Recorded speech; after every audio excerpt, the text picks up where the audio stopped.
ही नहीं पूरा विश्व रंग जाता है। और ऐसा विलक्षण प्रियाकांत जी का मंदिर में भी अद्भुत आनंद हम सबको दिखाई पड़ता है। परंतु प्रहलाद जी को जलाने के लिए होलिका जब गई थी और वो स्वयं जल गई थी और प्रहलाद जी उनका एक रोम भी नहीं जला था, क्योंकि उनके रक्षक भगवान थे। वो भक्ति के मार्ग पर चलने वाले थे, वो सत्य के मार्ग पर चलने वाले थे। इसलिए भगवान ने प्रहलाद जी को बचाया और होलिका जलकर समाप्त हो। तो वही होली का त्योहार एक तरीके से हमारे लिए प्रहलाद जी के चरणों की धूल है, जो हम अपने माथे पर चढ़ाकर उन जैसी भक्ति हम भगवान से मांगते हैं।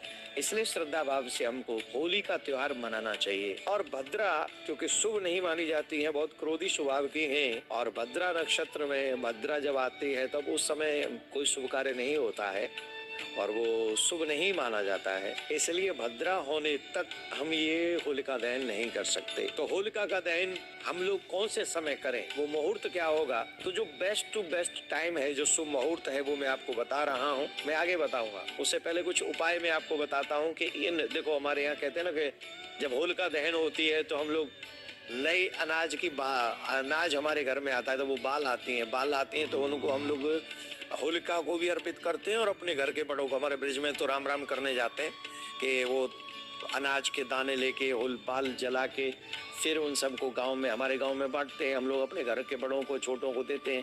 तो इसके पीछे रीजन ये है कि जो लोग अन्न दान, मतलब नए अन्न का दान होलिका में करते हैं, परिक्रमा करते हैं और होलिका में चढ़ाते हैं, उसके कार्य करने से उनके घर में कभी भी अन्न की कमी नहीं होती है। इसीलिए हमारे अन्न होलिका में उस समय नया अन्न होता है, घर में आया भी नहीं होता है, तब तक बाल ही लेके आते हैं, तो वो बाल ही उनको अर्पण करते हैं। तो ये करने से ये कार्य होता है। और एक और बात, देसी घी में भिगे हुए बतासे, लौंग और पान के पत्ते होलिका में डालने से क्या होगा? बड़ी समस्या है। हमारे घर में पैसा आता तो है पर रुकता नहीं, हमारा कर्ज बहुत बढ़ गया है, चुक नहीं रहा है। तो ऐसे लोगों को देसी घी में बतासे भिगोकर और लौंग उसमें रखकर होलिका को चढ़ाना चाहिए। तो उससे क्या होगा? आर्थिक समस्याओं का समाधान होगा। दूसरा, कपूर और हरी इलायची, इन दोनों को होलिका में चढ़ाने से जिनके घर से कभी बीमारियां नहीं जाती हैं, उनको कपूर और हरी इलायची मिलाकर होलिका को समर्पित करना चाहिए, जिससे घर की बीमारियों का समाधान होगा। लौंग और पान का पत्ता, ये होलिका में चढ़ाने से हमारी बीमारियां, हमारे रोग, जो बड़े बड़े रोग हैं, उनसे मुक्ति मिलती है। गेहूं बालियों का मैंने आपको बताया ही है। हवन सामग्री में देसी घी मिलाने से एक बहुत बड़ा उपाय होता है।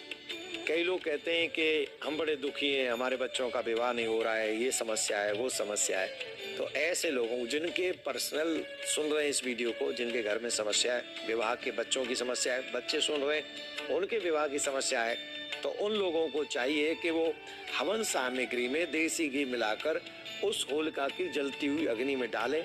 ऐसा करने से उनके विवाह में जो प्रॉब्लम आ रही है वो समाप्त हो जाएंगी।